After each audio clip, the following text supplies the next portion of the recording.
El Perú es un país lleno de historias de terror. En la selva tenemos espíritus navegantes del río Amazonas que recogen almas de quienes ya no están más en este mundo y las llevan para cumplir con su descanso. También existe un demonio que recorre las profundidades de la selva y visita sus campamentos mientras imita un silbido, y si le escuchas, puede tomar tu alma. En la sierra existen historias de duendes y animales semihumanos. Unos te traen suerte en las minas y otros son el fruto de desafortunadas relaciones. Y lamentablemente en la costa tenemos también mitos populares, pero el que más resalta es el de una casa embrujada que nunca estuvo embrujada.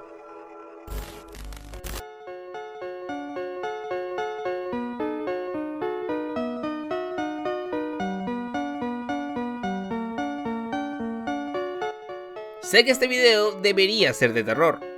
Estamos en octubre, soy un youtuber que busca aprovecharse de los trends y además debería ser más amigable con la nueva gente que me ve, puesto que no muchos están suscritos a este canal. Pero si le estoy haciendo una videocrítica a una casa, es por una justa razón. Y es que, cuando hablamos de historias de terror en mi país, siempre se hace referencia a la leyenda de la casa Matusita. Desde que tengo uso de razón, por la TV han pasado reportajes de esta casa embrujada.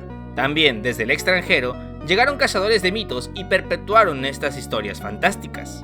Por otra parte, hay teorías de amigos que nunca volvieron después de entrar a investigar este domicilio. Existe también un turismo paranormal, pues esta casa figura para los amantes del terror. Y la cumbre de estas historias se ve en la creación de una película. Y para quienes conocemos su historia, todo esto no tiene sentido. Para que puedan entenderme, es como si el juego Charlie Charlie, que se basaba en colocar 2 palos y una hoja para que el viento lo mueva y fingir que hablas con un demonio, le crearan una mística y una historia hasta el punto de intentar compararla con una tabla Ouija. De un lado tenemos al artículo con más mitos y leyendas en la historia moderna, y por otro un pedazo de papel. Y esto se acaba aquí. Señoras y señores, esta es la verdadera historia de la casa Matusita.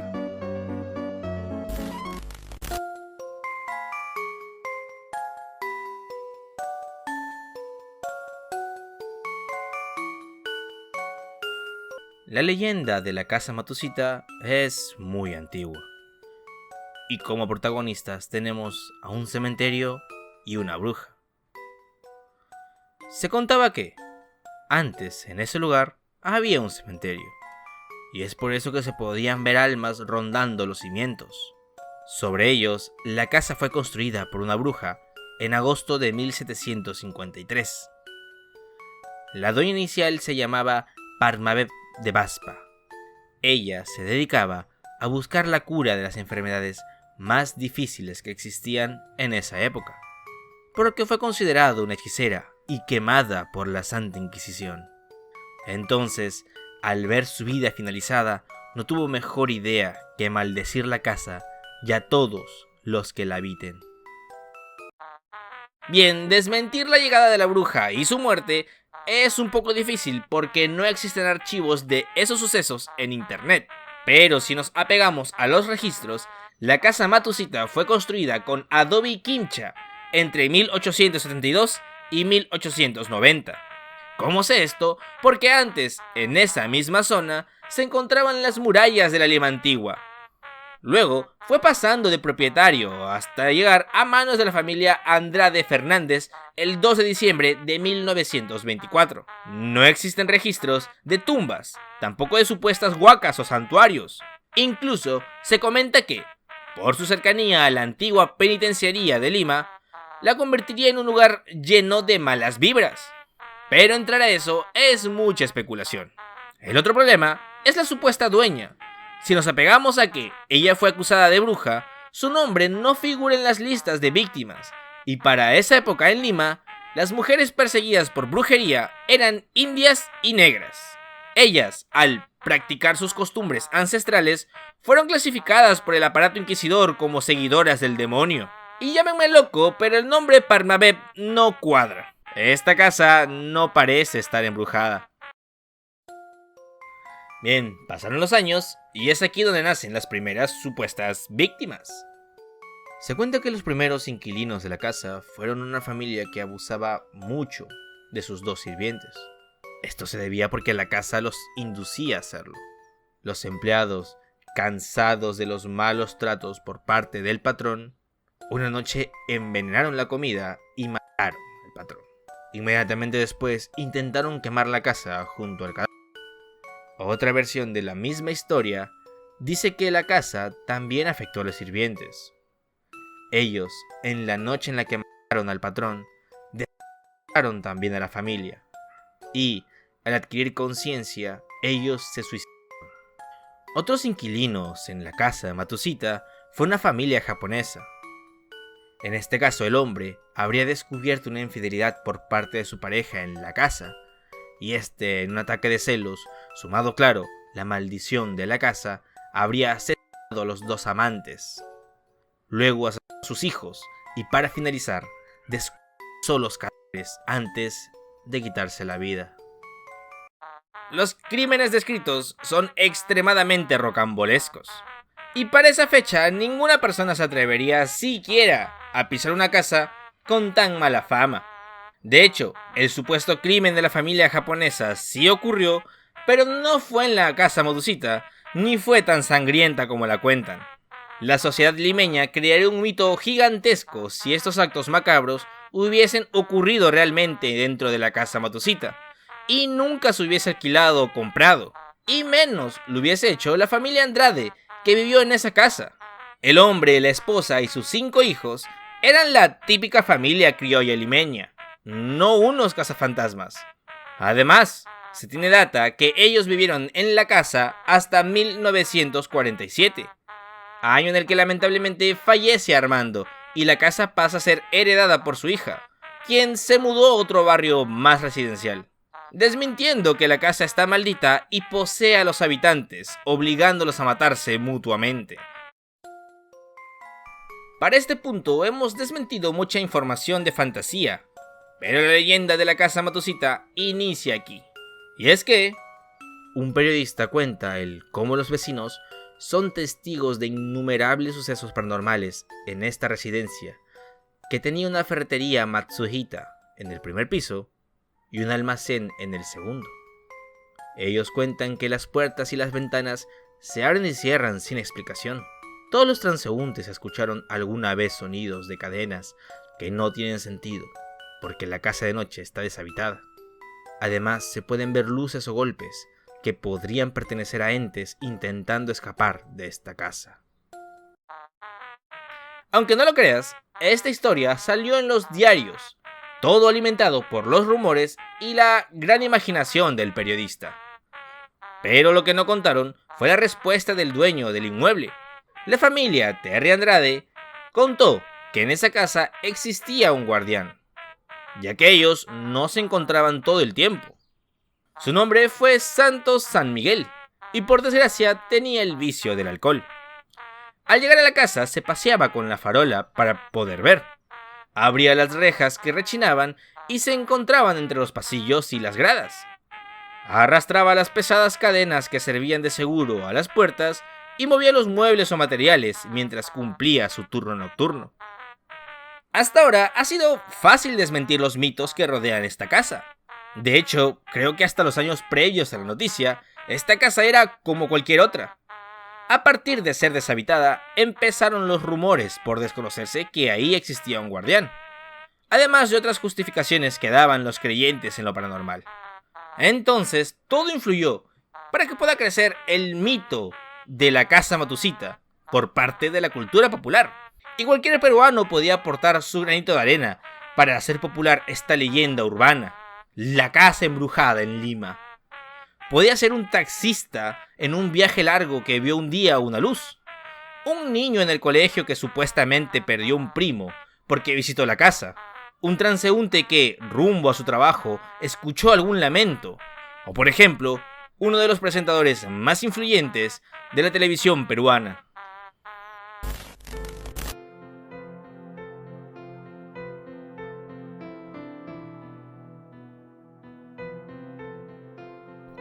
Humberto Vinches Vera fue un locutor que se destacó en la Radio América, conduciendo Los Fantasmas se Divierten, un programa a la medianoche en donde discutía temas paranormales con invitados, y los oyentes podían compartir sus experiencias por medio del teléfono. Para ese momento era una revolución. Ahora, bueno, cualquier estudiante de comunicaciones tiene uno. Pero hey, créanme, Humberto tenía talento y logró transformar las noches de sus oyentes en un mundo de fantasías y preguntas por lo paranormal. Este programa tenía un éxito tremendo en la radio y la televisión, pero claro, Humberto tenía que superarse siempre para llegar a la audiencia, por ser una persona que buscaba una trascendencia en la historia de la televisión. Cosa que lo llenó de estrés hasta el punto de ser un rumor que usaba pastillas. Tampoco le ayudaba mucho que tenga programas casi todos los días. Entonces, los retos e historias tenían que ser cada vez más interesantes y él lo sabía. Ya se había enfrentado a un toro bravo, se había lanzado en paracaídas, rompió la barrera del sonido a bordo de un avión a reacción, descendió a las profundidades marinas, había boxeado con Mauro Mina. Y todo esto no había sido suficiente. Faltaba algo más cercano a la muerte. Y así fue como, en una transmisión de su programa Los Fantasmas se Divierten, él haría el anuncio más importante de su carrera. Mientras contaba que él no tenía miedo, dijo que entraría a la casa Matucita, y no solo eso, él permanecería dentro de la casa por 7 días. Principalmente en el segundo piso, pues es ahí donde se puede sentir un ambiente más tétrico. Todo esto conmocionó al público y logró un gran despliegue por parte de los medios de comunicación, pues los que creían en la leyenda de Matucita al fin podrían ver por televisión todos los espectros y ruidos. Todo el Perú sería testigo que ellos no mentían y que hay espectros en la casa. Entonces llegó el día y la casa Matucita se hizo leyenda. El público no lo podía creer.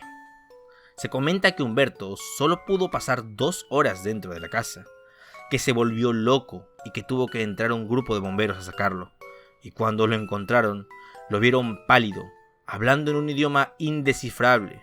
Incluso los bomberos, al salir, contaban su corta experiencia, mientras que agregaban que escucharon llantos de niños y sonidos del más allá. Pero Humberto no sería el único personaje en entrar. En el 2002 entró un candidato que logró grabar algo del interior. Al entrar a la casa sentí como un pequeño de frío interno, como una corriente interna que me atemorizaba, pero después ya todo fue superado. Y empezó a llegar un periodista, después llegaron como 8 o 9 periodistas, de todos los medios llegaron los periodistas. Una muñeca vieja, esas muñecas de porcelana antiguas, había también un coche, pero esos coches también de metal que ya no venden, ¿no? Me acuerdo mucho un caso muy singular de que un periodista se burlaba, tanta cosa que hay acá que no cree en nadie, y se fracturó el pie. Entonces el escándalo de Panamericana Televisión llamó por teléfono a los bomberos y se armó pues todo un show, ¿no? Me quedé toda la noche dentro de la casa, al medio. Bastante miedo, bastante ruidos extraños han habido, ¿eh? Pero o sea que hay algo de cierto en la leyenda. Sí hay algo, bastantes cosas de ciertas, porque sí hay bullas, pisadas, caminadas, hasta un Con sonidos de cadena. llanto de niños he escuchado, Entonces, ¿todo es verdad? Por supuesto que no. La segunda persona que entró es un político, está acostumbrado a mentir. El caso de Humberto es un poco más complicado, pues él sí fue internado por problemas de salud. Pero la verdad de todo está en su libro, El cazador de fantasmas. Nunca entré en la casa Matucita, decía ahí. Aunque también decía que, imaginariamente, sí entró. Porque la gente necesita creer en algo, y han creído por años esa historia que lo llaman loco. En fin, y que esa noche en la casa Matucita olía a azufre, que oyó voces en latín, campanas y cadenas, y que vio 3 monjes de gris sentados en sillones de plata, desde donde le revelaron algunas profecías. La tragedia de Huaraz, el golpe de estado, un hombre cojo, un despertar del odio, muerte, que desencadenaría en las montañas, alcaldes asesinados y una araña asediando la ciudad. La palabra de un ídolo de la televisión es una palabra fundamental, y yo habría anunciado que entraría a la casa embrujada. Nunca entré, pero todos me vieron entrar. Nunca hablé con un fantasma, pero ellos me miran como si me hubiera convertido en un ciudadano del más allá. Bromas imbéciles, cuentos de aparecidos e invenciones fantásticas en torno a ese hombrecito de televisión que un día pretendió acaparar la atención nacional, logrando un rating de 100%. Cada cierto tiempo se comenta la historia de la casa Motosita, ignorando que en la casa han existido bancos y que está mucho mejor de lo que estaba antes. La casa nunca estuvo embrujada, lo único que tenía la casa adentro fueron rumores. Una bola de nieve que terminó convirtiéndose en una avalancha de desinformación sin cuestionar nunca el origen. Es más, intentaron darle un origen mucho más terrorífico, ignorando que puede ser fácilmente desmentido por registros y testigos que vivieron hace menos de 100 años. Es por eso que la leyenda de la casa Motosita nunca será mi historia favorita de terror para Halloween. Atentamente, una persona a la cual nunca le sacaron va a pedir dulces de niño y ahora no puede disfrutar de estas épocas. Nos vemos en un siguiente video.